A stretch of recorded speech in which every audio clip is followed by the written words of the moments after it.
दोस्तों, हमारा भविष्य पहले से ही लिखा होता है, ऐसा कई लोग मानते हैं अथवा कई लोग इस बात को पूर्ण रूप से नकार देते हैं। यह प्रश्न हमेशा से ही बहस का विषय बना रहता है। कहा जाता है कि जैसा हम इस जन्म में करते हैं वैसा परिणाम हमें अगले जन्म में मिलता है, जो कि कुछ हद तक यह बात सही भी है। आज की इस वीडियो में हम इसी विषय पर गहराई से चिंतन करेंगे और असल बात जानने की कोशिश करेंगे।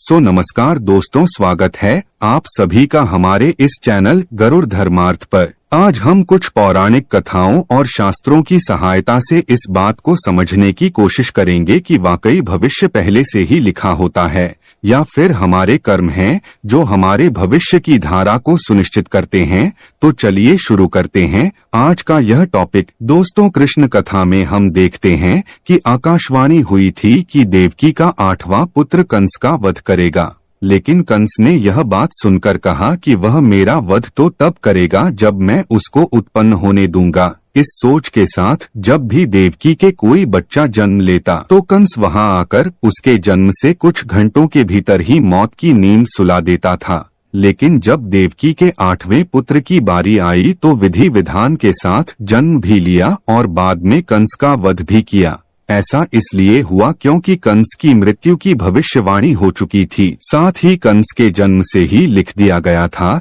कि उसकी मृत्यु कैसे होगी और किसके हाथों होगी। यही नहीं दोस्तों, इस संसार में जो भी मनुष्य जन्म लेता है उसके बारे में भविष्य पहले से ही लिख दिया जाता है। मनुष्य का जन्म कैसे होगा, कौन सी जगह होगा और उसके जीवन में कौन कौन सी परेशानियां आएंगी, यह सब विधि का विधान है और इसे चाह कर भी नहीं बदला जा सकता।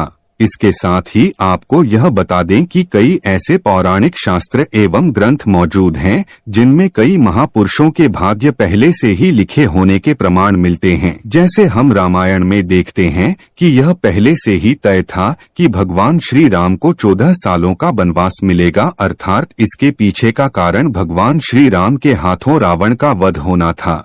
इससे आप ही सोचो कि अगर माता कैकेयी मंथरा के बहकावे में ना आती, ना ही श्री राम को माता सीता के साथ वनवास के लिए जाना पड़ता, तो सोचिए रावण का वध श्री राम के हाथों कैसे संभव होगा।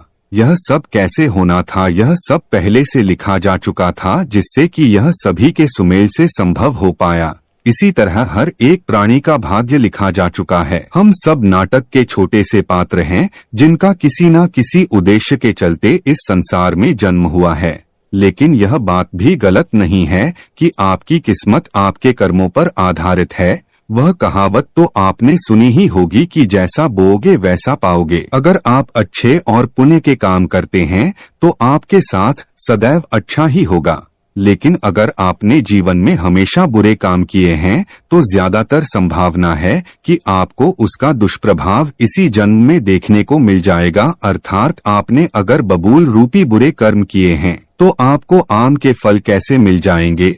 इसलिए हमारे शास्त्रों में हमेशा धर्म और पुण्य के कर्म करने की प्रेरणा दी गई है, क्योंकि यही वह रास्ता है जो हमें इस जन्म मरण के चक्कर से बाहर निकाल सकता है। वरना बुरे कर्म करने वालों को तो भगवान के चरणों में भी स्थान नहीं मिलता। यही नहीं दोस्तों, तुलसीदास जी ने भी इस बात को स्पष्ट रूप से एक चौपाई में कहा है कि कर्म ही प्रधान है, यानी कि जैसा मनुष्य कार्य करेगा वैसा उसे फल मिल जाएगा। इसी के साथ एक यह बात सामने आती है कि पांडु पुत्र अर्जुन के हाथों कर्ण का वध हुआ था। अर्जुन ने कहा कि माधव, मेरे हाथ कांप रहे थे और ये क्या, आपने मेरे अपने ही श्रेष्ठ का वध मेरे हाथों लिख दिया, ये कैसा भाग्य है। तो इस पे श्री कृष्ण ने कहा, हे पांडु पुत्र, मैं कौन होता हूँ किसी मनुष्य को प्रारब्ध देने वाला, ये तो करनी का फल है।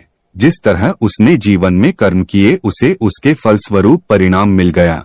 और हाँ, जीवन में किस स्तर पर फूल मिलेंगे या कांटे यह मनुष्य खुद कर्मों के द्वारा तय करता है। श्री कृष्ण ने कहा, तुमने अधर्म के विरोध में स्वर उठाया और धर्म का रास्ता चुना, जबकि कर्ण ने अधर्म का रास्ता। तो ऐसे में मैं क्या कर सकता था, लेकिन फिर भी मैंने उन्हें कई विकल्प दिए, परंतु उसने हर बार दुर्योधन और उसकी मित्रता को आवश्यक समझा। भागवत गीता के इस अध्याय में हमें यह सीखने को मिलता है कि भगवान हमें कुछ अवसर जरूर देता है, जिससे कि हम अपने किए गए बुरे कर्मों का पश्चाताप करके सही राह पर आ सकते हैं। अंत में यही कहना चाहूँगा कि अवश्य ही हमारा भविष्य लिखा जा चुका है, लेकिन कर्मों के आधार पर ही हमें फल मिलता है, और हम अगर अच्छे कर्म करेंगे तो जीवन को शांतिपूर्वक सुख समृद्धि प्राप्त करते हुए व्यतीत करेंगे। अन्यथा बुरे कर्म करने पर तो इसी जन्म में ही हमें उसके दुष्प्रभाव देखने को मिल जाएंगे और उसका प्रभाव निश्चित रूप से अगले जन्म पर भी पड़ेगा। दोस्तों, इसी के साथ नीचे डिस्क्रिप्शन में दी गई वीडियो को भी ध्यान से देखें और भी अधिक जानकारी के लिए। आज के लिए इतना ही, मिलते हैं ऐसी ही एक और नई वीडियो में। तब तक के लिए नमस्कार, धन्यवाद।